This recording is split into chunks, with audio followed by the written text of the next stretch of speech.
அஸ்ஸலாமு அலைக்கும் and hi friends. இன்றைக்கி பார்த்தீங்கன்னா உருளைக்கிழங்குல வத்தல் தான் போட போகிறோம். அதுக்காக நான் இங்கே பார்த்தீங்கன்னா 1 கிலோ அளவுக்கு உருளைக்கிழங்கு எடுத்திருக்கேன். அதை நான் வந்து உருளைக்கிழங்குலாம் சீவுவோம் பார்த்தீங்களா, ஸோ அந்த இதில் வந்து நான் நல்லா இந்த மாதிரி தின் ஸ்லைஸாக வந்து சீவி எடுத்துக்கிட்டேன். என்னோட ஸ்லைசரில் பார்த்தீங்கன்னா இந்த மாதிரி தின்னாக தான் கிடச்சது. உங்களுக்கு வந்து இதை விட கொஞ்சம் திக்காக இருக்கிற ஸ்லைசர் உங்கள்கிட்ட இருந்ததுன்னா எடுத்துக்கோங்க, அதுவும் பார்த்தீங்கன்னா நல்லாயிருக்கும். அதுக்கப்புறமா பார்த்தீங்கன்னா அது ஒரு 4-5 வாட்டி நல்லா அந்த ஸ்டார்ச் எல்லாம் போகிற லெவலுக்கு வாஷ் பண்ணி எடுத்ததுக்கப்புறமா ஒரு பாத்திரத்தில் வந்து கொஞ்சமாக தண்ணி எடுத்துக்கோங்க.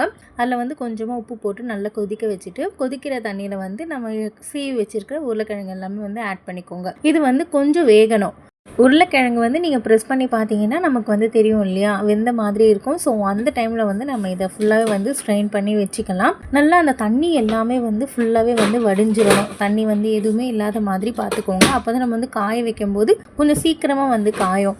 நெக்ஸ்ட்டு வந்து வெயிலில் இந்த மாதிரி ஒரு துணியை விரிச்சிட்டு நீங்கள் வந்து ஃபுல்லாகவே வந்து போட்டு எடுத்துருங்க.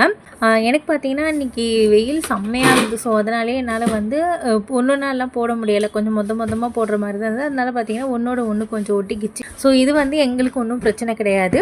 ஃபுல்லாக வந்து காஞ்சதுக்கப்புறமா பார்த்தீங்கன்னா நான் ஒரு கவரில் போட்டு எடுத்து வச்சுருவேன். ஸோ எந்த லெவலுக்கு காஞ்சிருக்கு அப்படின்னு சொல்லிட்டு நீங்களே பாருங்கள். இப்போ சூடாக இருக்கிற ஆயிலில் 1 பை 1 வந்து நம்ம போட்டு பொரித்து எடுக்கும்போது எந்த லெவலுக்கு பொரிஞ்சு வருது அப்படின்னு சொல்லி பாருங்கள். டேஸ்ட்டும் பார்த்திங்கன்னா சூப்பராக இருக்குது. நான் வந்து உப்பு போட்டு வேக வச்சோம் அப்படின்றதுனால இதில் வந்து உப்பு எல்லாமே நல்லாவே இறங்கியிருக்கு. நம்ம வேணும்னா வெறும் சில்லி பவுடர் மட்டும் ஸ்ப்ரிங்கிள் பண்ணி நம்ம வந்து சாப்பிட்லாம். நான் பார்த்தீங்கன்னா அன்றைக்கி வெறும்னே தான் சாப்பிட்ருந்தேன். செம்ம டேஸ்ட்டாக இருந்தது. பார்க்குறதுக்கு வந்து உளுந்து அப்பளம் மாதிரி தான் இருந்தது. ஜொஹானுக்கு இந்த வத்தல் ரொம்பவே ஃபேவரட் ஆகிடுச்சு. நீங்களும் இதை கண்டிப்பாக ட்ரை பண்ணி பாருங்கள். ட்ரை பண்ணி பார்த்துட்டு உங்களுடைய தாட்ஸை கமெண்ட்டில் ஷேர் பண்ணுங்கள்.